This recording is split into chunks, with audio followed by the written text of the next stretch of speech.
Biquini i torrada dolça. Avui farem una recepta que és la pera, però no pas perquè porta pera, sinó perquè és boníssima. Atents! Per fer-los anem a tallar unes quantes llesques. Ara anem a muntar el biquini amb una mica de formatge, pernil dolç, ho tapem i cap a la paella.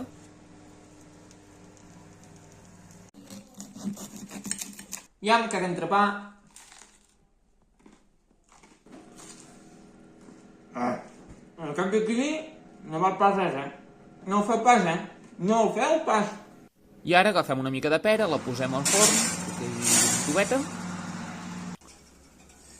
la traiem, la posem sobre la torrada i unes quantes nous i una mica de mel. I després del salat, sempre ve el dolç. I cap a dins. Aquesta torrada dolça no va per res,